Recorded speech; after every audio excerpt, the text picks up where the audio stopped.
महाराष्ट्र विधानसभा निवडणुकीसंदर्भातली एक मोठी बातमी। विधानसभा निवडणुकीच्या निकालावरनं आजही संशय व्यक्त केला जातो, विशेष करून वाढलेल्या मतदानासंदर्भात। निवडणुकीत वाढलेल्या मतदानावरनं आयोगानं अजूनही खुलासा दिलेला नाहीये आणि अशातच ॲडव्होकेट प्रकाश आंबेडकर यांनी दाखल केलेल्या याचिकेची हायकोर्टानं दखल घेतली।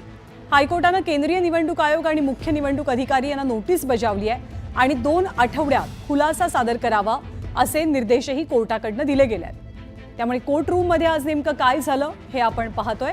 प्रकाश आंबेडकरांनी आपला मुद्दा लावून धरला आणि संध्याकाळी 6 नंतर जे मतदान झालं त्याची व्हिडिओग्राफी का झाली नाही असा सवाल विचारला।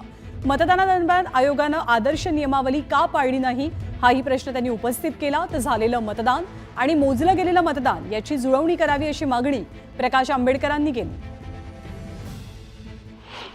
आरओनी म्हणजे रिटर्निंग ऑफिसरनी जिथे जिथे पोल वोट्स आणि काउंटेड वोट्स जुळत नाही आहे ते सगळे मॅटर्स इलेक्शन कमिशनला पाठवलेत का, पाठवणं हे कंपल्सरी आहे का याचं एक्झामिन करावं आणि पाठवले नसतील जिथे जिथे पोल वोट्स आणि काउंटेड वोट्स डिफरन्स आहे तर तिथल्या मतदाराच्या संदर्भातलं किंवा निवडणुकीच्या निकालाच्या संदर्भातलं कोर्टाने योग्य निर्णय घ्यावा असं आम्ही कोर्टापुढे मांडले।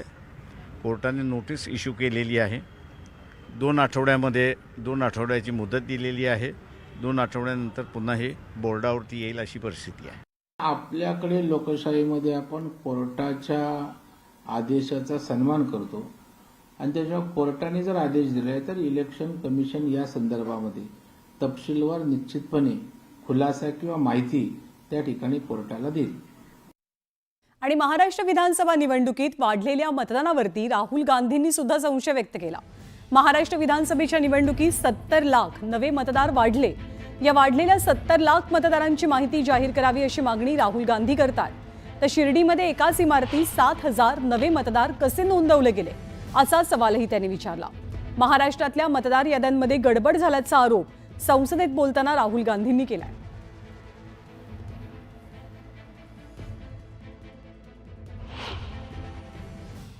Please give us the names and addresses and polling booths of all the workers in the Lok Sabha and all the workers in the Vidhan Sabha so we can calculate who these new workers are, who these new voters are. Interestingly,